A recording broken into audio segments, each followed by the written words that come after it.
70 के दशक की मायानगरी मुंबई। बॉम्बे पुलिस के एक बेहद ईमानदार और उसूलों वाले हेड कांस्टेबल इब्राहिम कासकर का परिवार रहता था। इब्राहिम एक ऐसा शख्स था जिसने जिंदगी भर अपनी खाकी वर्दी पर रिश्वत का एक दाग नहीं लगने दिया। लेकिन नियति का खेल देखिए, उसी पुलिस वाले के घर में एक ऐसा नापाक मंसूबा आकार ले रहा था जो आने वाले दशकों तक भारत की छाती पर मूंग दलने वाला था। इब्राहिम का बेटा दाऊद इब्राहिम। दाऊद बचपन से ही अलग था। पढ़ाई लिखाई में उसका कोई मन नहीं लगता था। उसकी आंखें हमेशा अपने इलाके के उन भाई लोगों को घूरती थी जो महंगी घड़ियां पहनते थे, जिनके पास इंपोर्टेड गाड़ियां थीं और जिनके एक इशारे पर पूरा बाजार बंद हो जाता था। दाऊद की आंखों में मुंबई के अंडरवर्ल्ड का बेताज बादशाह बनने की भूख थी। शुरुआत हुई डोंगरी की सड़कों पर छोटी मोटी चोरियों, राहगीरों को लूटने और दुकानदारों से हफ्ता वसूली करने से। उस वक्त मुंबई पर राज था बड़े खिलाड़ियों का। हाजी मस्तान, यूसुफ पटेल और करीम लाला। स्मगलिंग की दुनिया पर करीम लाला का राज था। 20 साल के उस नौजवान दाऊद ने करीम लाला का गैंग ज्वाइन कर लिया। दाऊद का काम था स्मगल किए गए सोने, घड़ियों और हथियारों की कंसाइनमेंट को पुलिस की नजरों और बाकी दुश्मन गैंग से बचाकर सुरक्षित ठिकाने तक पहुंचाना। लेकिन दाऊद कोई आम गुर्गा नहीं था। वो सांप की तरह कुंडली मारकर बैठा था, बस सही वक्त का इंतजार कर रहा था। गैंग में करीम लाला के 2 सगे भांजे भी थे, आलमजेब और अमीरजादा। इन दोनों को दाऊद की बढ़ती हुई अहमियत और उसकी चालबाजी एक आंख नहीं भाती थी। एक रात एक कस्टम ऑफिसर ने करीम लाला के सोने की एक बहुत बड़ी कंसाइनमेंट पकड़ ली। आलमजेब का खून खौल उठा। उसने बिना वक्त गवाए उस कस्टम ऑफिसर को किडनैप कर लिया और मुंबई के एक सीक्रेट बेसमेंट में उस ऑफिसर को बांध कर रखा गया। आलमजेब ने ऑफिसर के माथे पर बंदूक रखते हुए कहा, तेरी हिम्मत कैसे हुई पठान का माल छूने की? जान प्यारी है तो 2 लाख रुपए का इंतजाम कर, वरना तेरे शरीर के इतने टुकड़े करूंगा कि तेरी बीवी पहचान नहीं पाएगी। उस दौर में 2 लाख रुपए एक बहुत बड़ी रकम हुआ करती थी। इस फिरौती की रकम को सुरक्षित लाने और मामले को रफा दफा करने की जिम्मेदारी दी गई दाऊद को। जब दाऊद के हाथों में वो 2 लाख रुपये की भारी गड्ढियां आईं तो उसके अंदर का शैतान जाग उठा। दाऊद की नीयत पूरी तरह डोल गई। उसने एक बहुत बड़ा हिस्सा अपने पास छुपा लिया और एक छोटी सी रकम जाकर आलमजेब को दी। क्या है ये?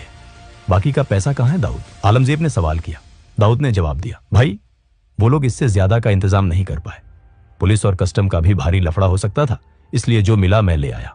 हालांकि जब पठान भाइयों ने अपने सीक्रेट सोर्सेज और खबरी नेटवर्क से पता किया तो उन्हें पता चला कि पैसा पूरा दिया गया था। दाऊद की इस गद्दारी ने करीम लाला के दरबार में भूचाल ला दिया।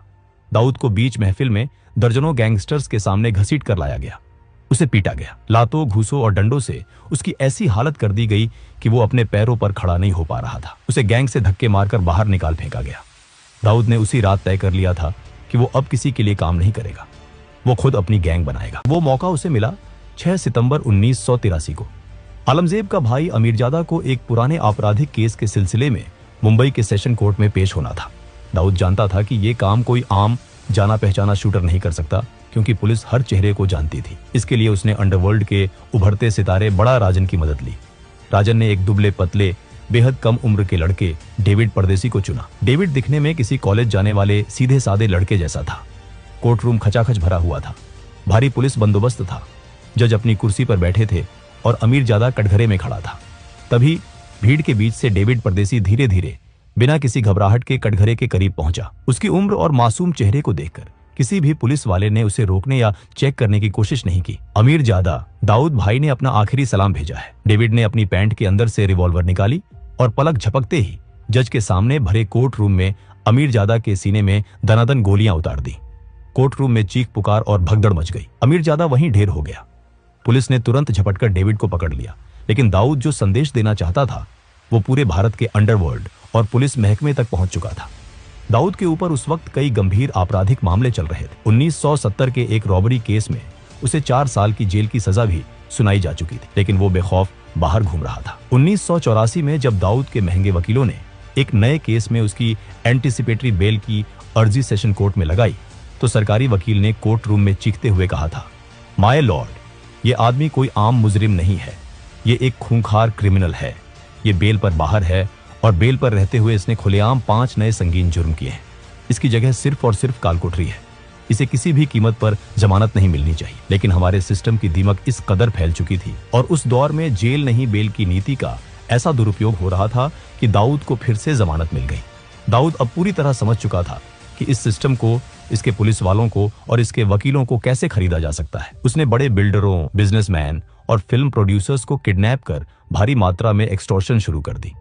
उसने ये सारा काला धन रियल एस्टेट और बॉलीवुड में लगाना शुरू किया। लेकिन वो ये भी जानता था कि मुंबई पुलिस के कुछ जाबाज अफसर अब उसके खून के प्यासे हो चुके हैं और सुप्रीम कोर्ट का फंदा कभी भी उसके गले में कस सकता है। 1985 के अंत तक जब आखिरकार सुप्रीम कोर्ट से दाऊद के खिलाफ अरेस्ट वारंट जारी हुआ, तब तक बहुत देर हो चुकी थी। दाऊद इब्राहिम हमेशा के लिए भारत से फरार होकर दुबई पहुंच चुका था। लोगों को लगा कि अब डी कंपनी का पतन हो जाएगा, लेकिन दाऊद ने दुबई में बैठकर अपने सिंडिकेट को एक मल्टीनेशनल कॉरपोरेशन की तरह चलाना शुरू कर दिया। बड़े बड़े पॉलिटिशियन, बिजनेसमैन और बॉलीवुड के नामी सितारे जब भी दुबई जाते तो दाऊद के दरबार में हाजिरी लगाना नहीं भूलते थे। उसी दौरान फिल्म मैगजीन्स में ये अफवाहें भी उड़ने लगीं कि दाऊद का बॉलीवुड की एक बहुत मशहूर और खूबसूरत एक्ट्रेस के साथ अफेयर है और उनकी एक बेटी भी है। दुबई में बैठकर भी मुंबई पर दाऊद की पकड़ जरा भी ढीली नहीं हुई थी। उसने भारत के हर बड़े स्टेट में अपने एजेंट्स, हिटमैन और शार्प शूटरों का एक बड़ा नेटवर्क खड़ा कर लिया था। रोमेश शर्मा जैसे पॉलिटिशियन से लेकर अहमदाबाद के खूंखार गैंगस्टर अब्दुल लतीफ और यूपी के किडनैपिंग किंग बबलू श्रीवास्तव जैसे लोग अब दाऊद के इशारों पर नाचते थे।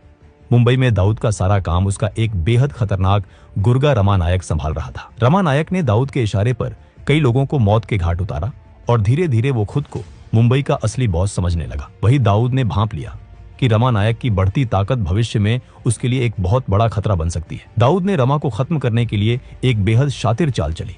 रमा नायक का एक राइट हैंड था बाबू रेशम। दाऊद ने पुलिस के अपने घूसखोर सूत्रों का इस्तेमाल करके पहले बाबू रेशम को पुलिस लॉकअप में बंद करवाया और फिर दाऊद ने अपने दूसरे वफादार गुर्गों को भारी पैसा देकर पुलिस लॉकअप के अंदर ही बाबू रेशम का बेरहमी से कत्ल करवा दिया। इसके तुरंत बाद दाऊद ने दुबई से रमा नायक को फोन किया। रमा, बाबू को महेश ढोलकिया ने पुलिस से मिलकर मरवाया है, उसे छोड़ना मत। महेश ढोलकिया एक बड़ा होटलियर था। रमा नायक, जो अपने साथी की मौत से बदले की आग में अंधा हो चुका था, उसने बिना कुछ सोचे समझे अपने साथी अरुण गवली के साथ मिलकर महेश ढोलकिया को दिन दहाड़े मौत के घाट उतार दिया। लेकिन कुछ समय बाद जब रमा को अंडरवर्ल्ड के सूत्रों से सच्चाई पता चली कि महेश ढोलकिया बेकसूर था और बाबू रेशम की हत्या की पूरी साजिश दाऊद इब्राहिम ने ही रची थी, तो वो भड़क उठा। रमा नायक ने बगावत कर दी। उसने दाऊद के उन बिल्डरों और व्यापारियों को पकड़ पकड़ कर लूटना और पीटना शुरू कर दिया जो डी कंपनी को प्रोटेक्शन मनी देते थे। अब से दाऊद को एक पाई का हफ्ता नहीं जाएगा। दुबई में बैठा वो भगोड़ा अब मुंबई का बॉस नहीं है, मुंबई का बाप अब मैं हूं, रमा ने खुलेआम ऐलान कर दिया। रमा नायक की मौत के बाद उसके गैंग और दगड़ी चौल की कमान उसके सबसे वफादार और खूंखार साथी अरुण गवली के हाथों में आ गई। गवली जानता था कि उसके गुरु को दाऊद ने ही चालाकी से मरवाया है। अब मुंबई की सड़कों पर डी कंपनी और गवली गैंग के बीच एक ऐसा खूनी खेल शुरू हुआ जिसने पूरे शहर को दहला कर रख दिया। गवली ने सबसे पहले दाऊद के मुंबई के ऑपरेशन संभालने वाले मैनेजर सतीश राजन को मरवा दिया। ये दाऊद के लिए एक बहुत बड़ा झटका था। बौखलाए हुए दाऊद ने गवली के खास आदमी अशोक जोशी और उसके पूरे गैंग को एक साथ खत्म करवा दिया। अरुण गवली ने अब दगड़ी चौल को एक किले में तब्दील कर दिया और अपनी फौज खड़ी करनी शुरू कर दी। उसने बेरोजगार और भटके हुए युवाओं को भारी पैसा देकर अपने गैंग में शामिल किया। उसने दगड़ी चौल के अंदर ही साउंड प्रूफ शूटिंग रेंज बनवाई, जहां इन लड़कों को AK-47, स्टीन गन और आधुनिक हथियारों को चलाने की कड़ी मिलिट्री जैसी ट्रेनिंग दी जाने लगी। गवली ने दाऊद के मैनेजर महेश चौड़िया को किडनैप किया और उसे बेरहमी से मार डाला। दाऊद ने पलटवार करते हुए गवली के सगे भाई किशोर गवली की हत्या अपने हिटमैन महेश कुलकर्णी से करवा दी। 1992 में अरुण गवली के खतरनाक शूटर शैलेश हल्दनकर ने दाऊद के जीजा इस्माइल पार्कर का कत्ल कर दिया। दाऊद के लिए ये उसके घर, उसके परिवार पर सीधा हमला था। उसकी बहन विधवा हो गई थी। दुबई में बैठे दाऊद ने अपने सबसे खास और जांबाज शूटरों को ऑर्डर दिया, मुझे हल्दनकर मुर्दा चाहिए, चाहे वो कहीं भी छुपा हो। शैलेश हल्दनकर उस वक्त एक पुराने हमले में घायल होने के कारण मुंबई के JJ हॉस्पिटल में भारी पुलिस सुरक्षा के बीच भर्ती था। दाऊद के शूटर, जिनमें सुभाष सिंह ठाकुर और सुनील सावंत शामिल थे, AK-47 लेकर सीधे अस्पताल में घुसे। उन्होंने वार्ड में घुसते ही अंधाधुंध गोलियां बरसानी शुरू कर दी। 400 से ज्यादा गोलियां चली।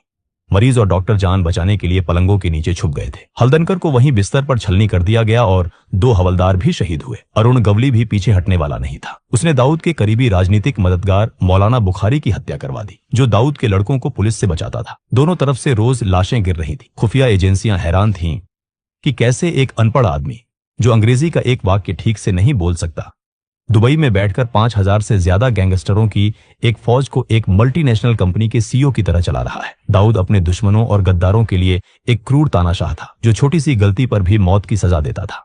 लेकिन अपने वफादार गुर्गों के लिए वो एक दरिया दिल मसीहा था। अगर किसी गुर्गे को गोली लगती या वो जेल जाता तो दाऊद पानी की तरह पैसा बहाता।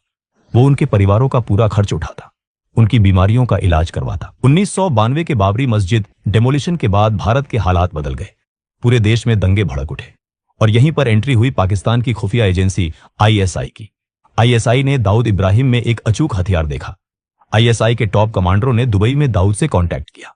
उन्होंने दाऊद को उसकी सुरक्षा, उसके काले व्यापार को पूरी दुनिया में बेरोक टोक चलाने और उसे हमेशा के लिए महफूज रखने का लालच दिया। इसके बदले में उन्हें सिर्फ एक चीज चाहिए थी, दाऊद का विशाल तस्करी नेटवर्क, जिसका इस्तेमाल करके वो भारत में मौत का सामान भेज सके। दाऊद, जिसके अंदर का मुसलमान बाबरी मस्जिद की घटना से भड़का हुआ था और जिसके अंदर का व्यापारी नया मुनाफा देख रहा था, उसने अपनी देश का सौदा कर लिया। दाऊद ने गुजरात और महाराष्ट्र के समुद्री तटों के जरिए हथियारों और आरडीएक्स की भारी कंसाइनमेंट भारत में उतारनी शुरू की। उसने अपने सबसे खूंखार और भरोसेमंद गुर्गे टाइगर मेमन को इस नापाक काम की जिम्मेदारी सौंपी। 12 मार्च 1993 मुंबई, वो काला दिन जब एक के बाद एक 12 सिलसिलेवार बम धमाकों ने पूरे शहर को खंडहर और श्मशान में तब्दील कर दिया। बॉम्बे स्टॉक एक्सचेंज की गगनचुंबी इमारत से लेकर एयर इंडिया बिल्डिंग, सेंचुरी बाजार और जावेरी बाजार तक हर जगह सिर्फ खून, चीखें, कटे हुए अंग और काला धुआं था। 250 से ज्यादा बेगुनाह लोग मारे गए और हजारों जिंदगी भर के लिए अपाहिज हो गए। वो दाऊद इब्राहिम, जो कल तक सिर्फ एक स्मगलर था, अब भारत का सबसे बड़ा और सबसे वांटेड आतंकवादी बन चुका था। इन धमाकों के बाद डी कंपनी के अंदर भी दरार आ गई। छोटा राजन जैसे हिंदू गैंगस्टरों ने दाऊद का साथ छोड़ दिया और खुद को देशभक्त डॉन घोषित करते हुए दाऊद के खिलाफ जंग छेड़ दी। डी कंपनी अब पूरी तरह से एक आतंकी सिंडिकेट बन चुका था। 1995 तक आते आते दाऊद का सालाना टर्नओवर 2000 करोड़ रुपए का आंका गया था, जो आज के समय के हिसाब से 6000 करोड़ से भी कहीं ज्यादा है। Shipping, food processing, garment export, Bollywood financing, real estate से लेकर ड्रग्स और हथियारों की ग्लोबल तस्करी तक दाऊद का ये खूनी साम्राज्य लंदन, स्विट्जरलैंड, दुबई, लागोस और कराची तक फैल चुका है। आज दाऊद इब्राहिम पाकिस्तान की सेना और आईएसआई की कड़ी सुरक्षा में कराची के पॉश क्लिफ्टन इलाके में एक कायर की तरह छिपा बैठा है। उसे पाकिस्तानी मिलिट्री की बैकिंग हासिल है और वो बदले में उनकी डर्टी ऑपरेशंस की फंडिंग करता है। दोस्तों, ये थी दाऊद इब्राहिम की कहानी।